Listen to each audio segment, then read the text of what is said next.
आज की कहानी का नाम है चिट्ठी का जवाब।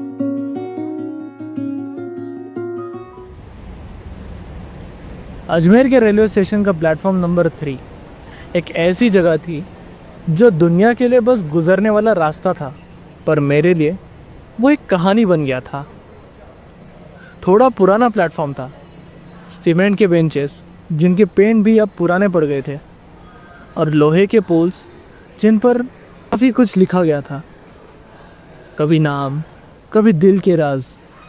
स्टेशन पर भीड़ तो होती थी, पर एक सुकून भी था, जैसे हर ट्रेन के आने जाने के बीच कुछ अधूरी कहानियाँ छोड़ जाती वहाँ। वहीं एक बेंच पर बैठा था अयान मेहता, 28 साल का एक स्ट्रगलिंग राइटर।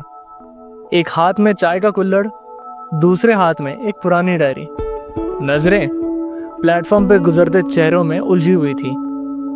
अयान अजमेर के एक छोटे से बुक शॉप में पार्ट टाइम काम करता था, लेकिन असली ख्वाहिश थी कहानियां लिखने की। हर रोज ये प्लेटफॉर्म उसका फेवरेट स्पॉट बन गया था। लोगों को देखना, उनकी बातों के बिना भी उनकी कहानियां महसूस करना, यह उसका नया रूटीन बन चुका था। उसी दिन शाम की करीब 5:45 बजे एक ट्रेन आई, उदयपुर एक्सप्रेस। प्लेटफॉर्म पे थोड़ा सा रश हुआ, तभी अयान की नज़र एक लड़की पर पड़ती है, लगभग 25-26 साल की, मरून दुपट्टा, ब्राउन झोला बैग, चेहरा शांत, पर आंखों में कुछ छुपा हुआ सा था। वो तेजी से ट्रेन में चढ़ गई। शायद वक्त कम था या कुछ और था उसकी जल्दी का सबब, लेकिन जाते जाते उसने कुछ छोड़ दिया था। एक पतली सी फोल्डेड चिट्ठी उस बेंच पर छोड़ी गई थी, शायद गलती से या शायद जानबूझकर। अयान ने देखा और उस चिट्ठी के कवर पर लिखा था ब्लू इंक में, to the stranger who finds this. एक अजीब सी क्यूरियोसिटी थी, एक अजीब सा कनेक्शन भी, जैसे किसी ने डायरेक्ट उसे कुछ कह दिया हो। अयान ने वो चिट्ठी उठाई।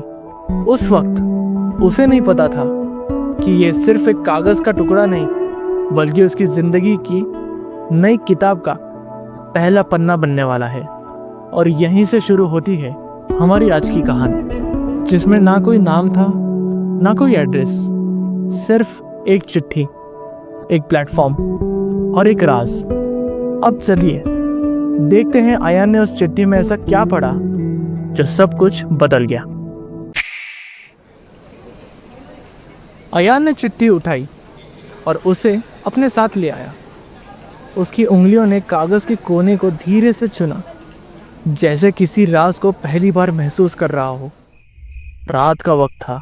अपने रेंटेड कमरे के कोने में बैठा ये अयान, उसने चिट्ठी खोली और वो लफ्ज़ उसके दिल के किसी कोने तक जा पहुंचे।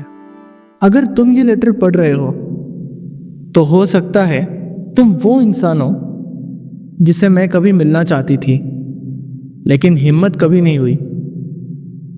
जिंदगी में हर किसी को एक मोड़ मिलता है, शायद ये मेरा भी था, जहां से मुझे पहली बार लगा कि मैं अपने आप को छोड़कर किसी और के सपनों में जी रही हूं। मैं एक एंगेजमेंट तोड़कर जा रही हूं, नहीं पता क्या सही है क्या गलत, पर एक बार, सिर्फ एक बार अपने दिल की सुनना चाहती हूँ। अगले ट्यूसडे शाम 5 बजे प्लेटफॉर्म नंबर 3 पर फिर से आऊँगी। अगर तुम भी किसी मोड़ पर हो तो मिलना, शायद दोनों के रास्ते मिल जाए। अयान चिट्ठी पढ़ता गया और उसके चेहरे पर हर लफ्ज़ का असर दिखने लगा। हर लाइन उसकी अपनी सी लगने लगी। एक अजीब सी बात थी, अयान ने उस लड़की को सिर्फ एक पल के लिए देखा था, पर उसकी लिखी हर बात जैसे उसके अंदर की आवाज़ थी। हर लफ्ज़ उसकी अपनी कहानी लग रही थी।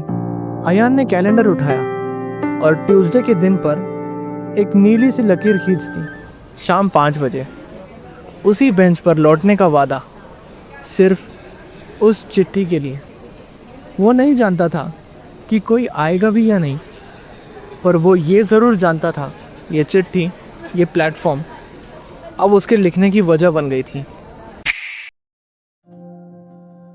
कुछ कहानियां सिर्फ दिमाग से नहीं, दिल के खाली कोने से भी लिखी जाती है। अयान मेहता, वो भी एक ऐसी ही कहानी लिखने की कोशिश में था, पर उसके पास शब्दों का दर्द था, लेकिन रास्ता नहीं। अजमेर के एक पुराने मोहल्ले में एक छोटी सी दुकान थी, मानव बुक कॉर्नर। वहीं पार्ट टाइम काम करता था अयान। किताबें बेचता, कभी कस्टमर्स के लिए रिकमेंडेशन लिखता था, और कभी बस चुपचाप लोगों को पढ़ता रहता। उसके पास कोई बड़ा सपना नहीं था, बस एक छोटी सी इच्छा थी, एक कहानी लिखना जो किसी के दिल को छू जाए। पर पिछले 3 साल से उसकी डायरी का हर एक पन्ना अधूरा था, और जब तक उस चिट्ठी ने उसका रास्ता नहीं काटा था, आयन अपने आप में खो गया था। हर रोज वो लिखता, मिटा देता। हर रात वो सोचता, क्या मैं सिर्फ एक और बेकार राइटर हूं? क्या मेरी कहानी कभी किसी तक पहुंचेगी भी या नहीं? वो फ्लैशबैक्स से भरा हुआ था। कॉलेज के दोस्तों के ताने, परिवार का प्रेशर, और खुद की आवाज जो धीरे धीरे खामोश होती जा रही थी। और इसीलिए जब उसने वो चिट्ठी पढ़ी थी, उस अनजानी लड़की की आवाज, उसका सच, वो बस एक लेटर नहीं था। वो अयान के लिए एक नया स्पार्क था, एक उम्मीद थी कि कहानियां सच में किसी को छू सकती है, शायद उसकी भी। उस रात अयान ने पहली बार बिना सोचे लिखना शुरू किया। उस चिट्ठी पर बेस्ड कहानी, उस लड़की के नाम से, एक एनोनिमस लेटर, एक प्लेटफॉर्म, और एक सेकंड चांस। रात भर लिखता रहा, हर लफ्ज जैसे उस चिट्ठी ने उसके अंदर के राइटर को जगा दिया हो। अगले दिन जब अयान ने अपनी डायरी बंद की, तो पहली बार उसके पास एक पूरा सीन था, पूरी तरह से एक नई कहानी का पहला अध्याय। पर कहानी वहीं तक नहीं रुकती, क्योंकि ट्यूसडे आने वाला था। वो दिन जहां या तो उसकी सोच उसे झूठी लगेगी, या एक अनजानी लड़की उसकी जिंदगी का हिस्सा बन जाएगी। ट्यूसडे आ गया था, वो दिन जिसका जिक्र उस चिट्ठी में था। शाम के 4:45 अयान मेहता उसी प्लेटफॉर्म नंबर 3 पर वापस आया। उसके हाथ में एक पुरानी डायरी थी, और दिल में वो नई कहानी जो उस चिट्ठी ने लिखवाई थी। वो उसी बेंच पर जाकर बैठा जहाँ उसने पहली बार उस लड़की को देखा था। मरून दुपट्टा, ब्राउन छोला बहका। पर इस बार उसके आसपास लोग थे, लेकिन उसकी आंखों को सिर्फ एक चेहरा ढूंढना था। वक्त धीरे धीरे 5 के करीब आता गया। 4:48, 4:49, 5 PM, और अयान की सांसें रुक गई जब उसने उसी मरून दुपट्टा को फिर से देखा। प्लेटफॉर्म के दूसरे कोने पर वो लड़की इस बार जल्दी में नहीं थी।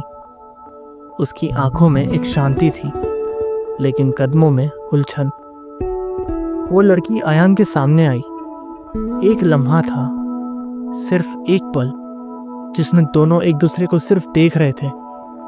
पहचाना तो नहीं था, लेकिन शायद महसूस किया था। लड़की कहती है, तुमने चिट्ठी पढ़ी? आयान, हाँ, हर लफ्ज। शायद अपनी ही कहानी लग रही थी। वो दोनों प्लेटफॉर्म के किनारे चलने लगे, जैसे एक कहानी खुद को चलाते हुए सुना रही हो। उस लड़की का नाम था सानवी राव। हैदराबाद से आई थी, लेकिन जिंदगी की डोर अजमेर तक खींच लाया था। सानवी बोलती है, मैं अपने फियांसी के साथ इसी रूट पे जा रही थी, पर कुछ तो था जो अंदर से टूट रहा था। मुझे लगा एक अननोन लेटर एक स्ट्रेंजर तक कुछ कह जाए, और अगर कोई समझ पाया तो शायद मैं भी समझ जाऊंगी खुद को। आयान बोला, तुम्हारे एक लेटर ने मुझे लिखना सिखा दिया। पता है, मैंने उस पे बेस्ड कहानी लिखी है। मैं राइटर हूँ, या कहना चाहिए बन गया हूँ। कभी कभी ज़िंदगी में किसी अनजाने का मिलना एक खुद से मिलने जैसा होता है। पर उस प्लेटफॉर्म पर उस दिन अयान और सानवी सिर्फ एक दूसरे से बात नहीं की, उन्होंने एक नया मोड़ चुना अपनी कहानी के लिए। कुछ बातें हम सब छुपा के रखते हैं, सिर्फ इसलिए नहीं कि दुनिया समझ जाएगी, बल्कि इसीलिए क्योंकि कभी कभी हम खुद भी समझना नहीं चाहते। अजमेर स्टेशन के प्लेटफॉर्म नंबर 3 पर वो मिलना अब एक छोटी सी कैफे तक आ गया था। वहाँ अयान और सानवी एक कॉर्नर वाली टेबल पे 2 कैपेचिनो के साथ, और बीच में वो खामोशी जो कहना तो बहुत कुछ चाहती थी पर शब्दों के लिए जगह ढूंढ रही थी। सानवी बोली, अयान, उस चिट्ठी में तुमने सिर्फ लफ्ज़ पढ़े थे, पर जो मैंने लिखा नहीं वो ज़्यादा इम्पोर्टेंट था। सानवी के चेहरे पर एक अजीब सा ठहराव था, लेकिन आंखों में गिल्ट। उसके हाथ डायरी के एक पेज को जैसे बार बार मसल रहे थे। सानवी ने कहा, मैं एंगेज्ड हूँ, या थी, कह नहीं सकती। अर्जुन मेरा फियांसे सक्सेसफुल है, स्टेबल है, पर हम दोनों के बीच कुछ था ही नहीं। मेरी ज़िंदगी में हर चीज़ परफेक्ट थी, पर मैं खुद ही उसमें नहीं थी। इसलिए जब मैंने वो लेटर लिखा, मैं बस किसी अननोन से सच कहना चाहती थी, जिससे मुझे कुछ समझाने का प्रेशर ना हो। अयान ने कहा, तो तुमने मुझे राइटर नहीं, एक कन्फेशनल बॉक्स समझा। सानवी, शायद, पर तुमने उस लेटर से कहानी लिखी और मुझे मेरी आवाज़ मिल गई। तुमने वो किया जो अर्जुन ने कभी नहीं किया, मुझे सुनना। कभी कभी एक अनजान इंसान वो रिश्ता दे जाता है जो अपने कभी नहीं दे पाते। अयान कुछ कहना चाहता था, पर सानवी ने उसके हाथ पकड़कर उसे रोका। सानवी, मुझे अर्जुन से बात करनी है। मैं क्लैरिटी चाहती हूँ, खुद के लिए भी और तुम्हारे लिए भी। अयान, मेरे लिए? मैं तो बस एक प्लेटफॉर्म राइटर हूँ जिसको एक चिट्ठी मिल गई थी। सानवी, नहीं, तुम वो हो जिसने मेरी खामोशी को लफ्ज़ दिए। तुम मेरी कहानी हो अयान। उस कैफ़े में दोनों एक नए मोड़ पर थे। सानवी ने फाइनली डिसाइड किया वो हैदराबाद वापस जाएगी, अर्जुन से सच बोलेगी। और अयान, उसने डिसाइड किया वो इस कहानी को दुनिया तक ले जाएगा, क्योंकि ये सिर्फ उसकी नहीं, उन सब की कहानी थी जो बीच रास्ते छोड़ दिए जाते हैं। हर सफ़र का एक पॉइंट होता है जहां या तो रास्ता बदल जाता है या राही। सानवी हैदराबाद वापस आ चुकी थी, पर इस बार वो सिर्फ एक बेटी या फियांसी बन के नहीं, वो एक औरत बन के लौट रही थी जो अपने फैसले खुद लेना चाहती थी।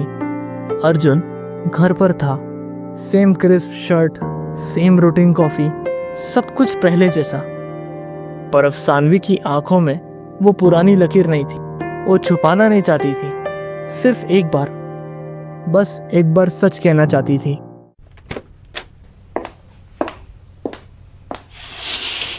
सानवी, अर्जुन, मुझे तुमसे ज़रूरी बात करनी है।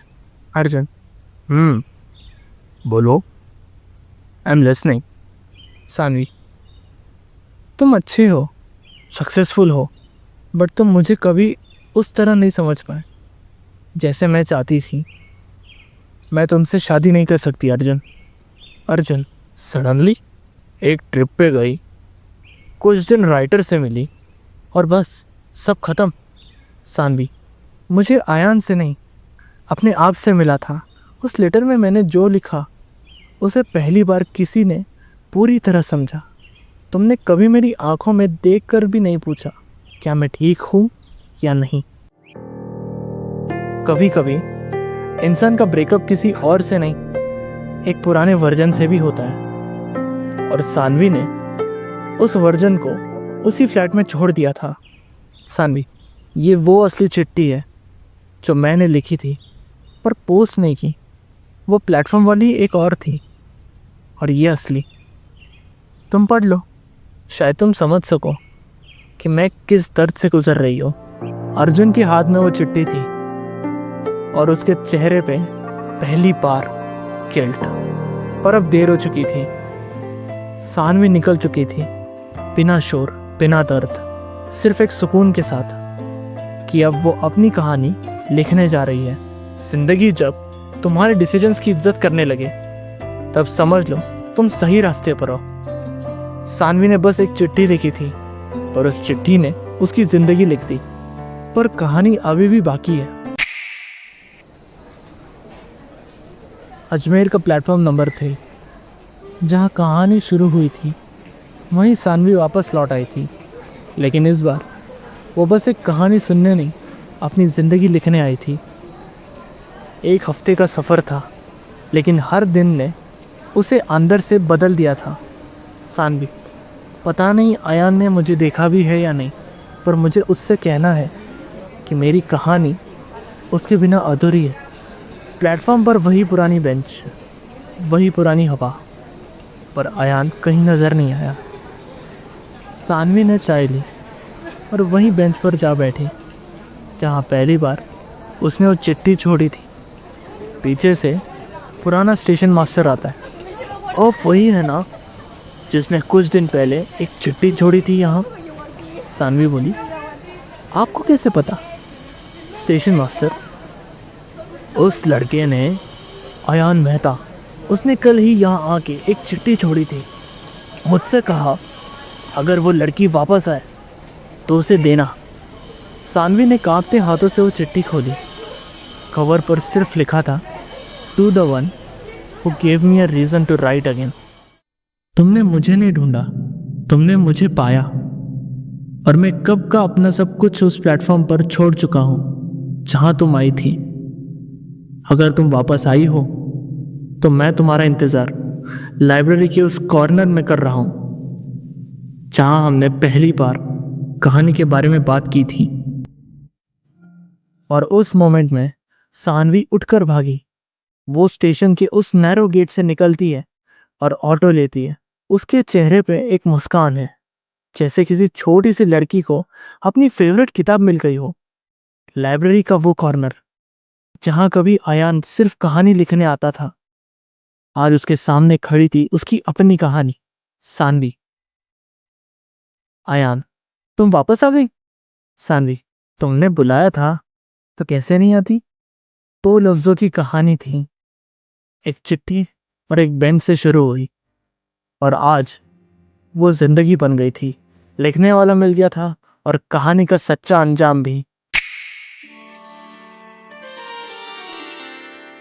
अजमेर की पुरानी हवेली को उस रात एक नई रोशनी मिल रही थी।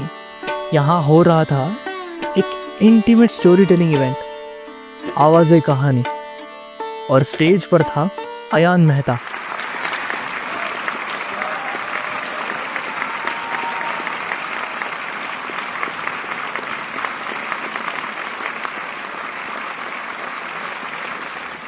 मैं आयान हूँ, राइटर बनने का सपना लेके अजमेर आया था, और एक लेटर ने मेरी जिंदगी बदल दी थी।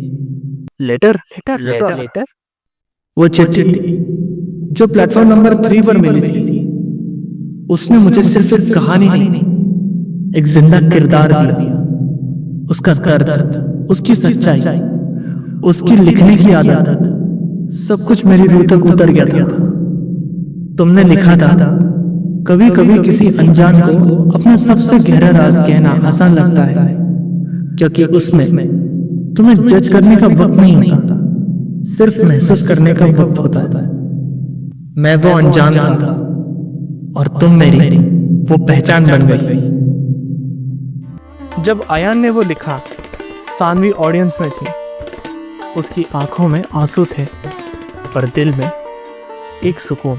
उसे लग रहा था जैसे उसकी आवाज पूरी दुनिया तक पहुंच गई हो। एक्सक्यूज मी आयान, मैं अनुषा हूं, और मुझे लगता है वो चिट्ठी जो आपको प्लेटफॉर्म पे मिली थी वो मेरी थी।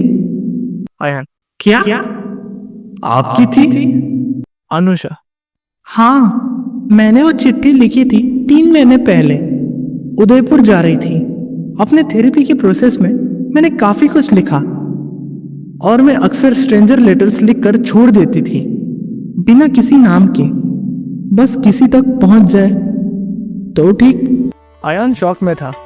उसकी कहानी की कहरमंद जिसने उसकी जिंदगी बदली वो सानवी थी, पर चिट्ठी किसी और की थी। सानवी, मैं तुमसे इसलिए जुड़ गई थी आयान, क्योंकि उस चिट्ठी में मेरे जैसे लफ्ज़ थे। वो मेरी कहानी नहीं थी, पर मेरे जैसे किसी की थी। और तुमने उन लफ्ज़ों से जो कहानी बनाई, उसमें मैं अपने आप को ढूंढ बैठी। कभी कभी सच गलती से मिलता है, पर प्यार कभी भी सही वक्त पे ही आ जाता है। वो चिट्ठी सानवी की नहीं थी, लेकिन जो रिश्ता बना वो सिर्फ उसका था। वाह, चिट्ठी किसी और की थी, पर कहानी मेरी थी। और कहानी की हीरोइन सिर्फ तुम हो सानवी। एक अनजानी चिट्ठी, एक प्लेटफॉर्म और कुछ दिल से निकली बातें, कभी कभी यही सबसे बेहतरीन लव स्टोरी बन जाती है। जिंदगी का सबसे इम्पोर्टेंट मोमेंट वो होता है जब अपने आप से प्यार करते हो और फिर उस प्यार को किसी और के साथ बांटना चाहते हो। सानवी और आयान के लिए वो मोमेंट आज था। अजमेर का शाम का वक्त। सब कुछ थोड़ा पुराना सा था, लेकिन कुछ नया भी था। आज का दिन सब कुछ बदलने वाला था। आयान ने डिसाइड किया एक आखिरी स्टेप लेना है, जहां ना सिर्फ उसकी कहानी है, पर उसका प्यार भी है। वो सानवी को किस तरह से अपने दिल की बात कहने वाला था। क्या ये एक प्रपोज होगा या एक नई जिंदगी का सफर? आयान, सानवी तुम्हारे लिए कुछ जरूरी बात करनी है, मिलना चाहोगी? सानवी का जवाब था एक हवा का झोंका, एक छोटी सी मुस्कान और एक हाँ। उनके रास्ते का मोड़ था और वो मोड़ उनको एक दूसरे के पास ले गया। सानवी, कहानी तो हर किसी की अपनी होती है ना आयान, पर ये जो हम दोनों का सफर था, ये किसी का नहीं, हमारा था। धीरे धीरे सानवी की बातें आयान के दिल में बस जा रही थी। उसने कुछ सोचा, कुछ प्लान किया। आज उसने अपने दिल की बात सच में एक नए तरीके से किसी के साथ शेयर करनी थी। आयान, सानवी, जिंदगी में हम कभी किसी और को खोजते हैं, पर जब अपने दिल की सुनो तो सब कुछ दिखने लगता है। ये जो हमारी कहानी थी, ये सिर्फ एक शुरुआत थी तुम्हारे साथ। आयान, मैं तुमसे एक सवाल पूछना चाहता हूँ। सानवी, क्या तुम मेरी जिंदगी का हिस्सा बनोगी? और उस मोमेंट में सानवी की आंखों में वो दर्द नहीं था, सिर्फ एक अपनापन था। वो अपने सपनों के बीच में खड़ी थी और आयान के हाथ में अपना हक दे रही थी। सानवी, आयान, ये किसी ने कहा था कि जो सच में अपने दिल से प्यार करते हैं, उनका प्यार कभी बेकार नहीं जाता। मुझे तुम्हारे साथ एक पल जीना है। कभी कभी एक प्यार का इजहार एक चिट्ठी, एक मीटिंग या एक प्रपोजल से ज्यादा होता है। ये उस रात का है जब आयान और सानवी ने अपनी जिंदगी की कहानी एक नए मोड़ पे डाली। आयान और सानवी की कहानी का हर मोड़ अपने आप में एक नई दुनिया बन गया था। उनकी जिंदगी का एक अनजाना मोड़, जो पहले सिर्फ एक लेटर था, आज उन्हें एक नए सफर पर ले जा रहा था। और ये सफर कुछ ऐसा था जो कभी किसी ने सोचा भी नहीं था। आयान, सानवी, ये सब कैसे हो गया? पहले मैंने तुम्हें प्लेटफॉर्म पर देखा था और आज हम यहाँ हैं, एक नए रास्ते पे।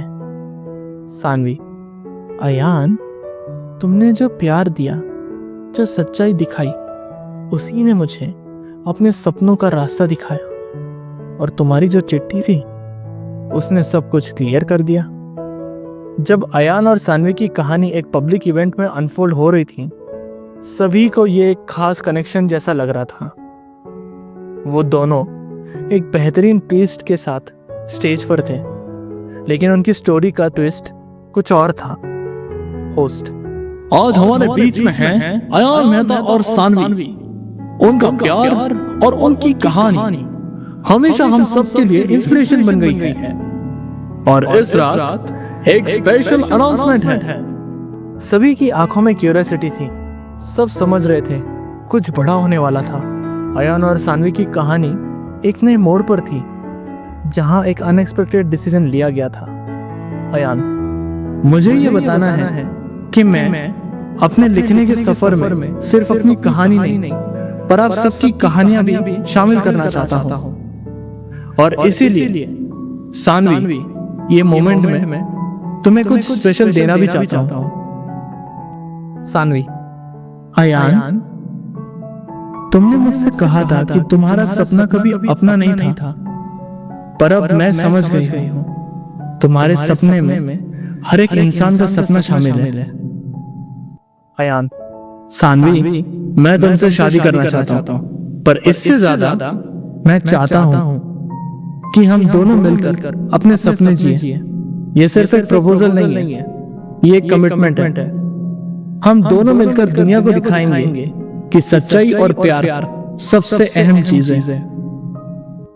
और फिर उस दिन अयान और सानवी ने एक नई दुनिया की शुरुआत की। उन्होंने अपने प्यार को दिखाया, अपने सपनों को अपनी कहानी में रंग दिया। उनके साथ हम सब ने ये समझा कि जो कहानी अपने दिल से शुरू होती है, उसका हर मोड़ एक नई जिंदगी का सफर बन जाता है। ये थी अयान और सानवी की कहानी, जो शायद हमारे आसपास किसी भी प्लेटफॉर्म पर हो सकती है, क्योंकि हम सब अपने प्लेटफॉर्म पर अपनी कहानियां लिखते हैं। अगर हम अपने सपनों का पीछा करें तो एक दिन हमारे पास उनका जवाब ज़रूर आता है। तो मैं हूं मीमांशा और आप सुन रहे थे चिट्ठी का जवाब। अगर आपको हमारी कहानी पसंद आई हो तो अपने सपने ज़रूर लिखना शुरू कर दीजिए, क्योंकि आपकी कहानी कभी भी किसी दूसरे के दिल तक पहुंच सकती है। तो सब्सक्राइब करें और शेयर ज़रूर करें अपने सभी दोस्तों के साथ जिसे तुम ये बांटना चाहते हो। तो इसी तरह मिलते हैं एक नई कहानी के साथ। तब तक के लिए धन्यवाद और मेरे साथ बोलिए राधे राधे।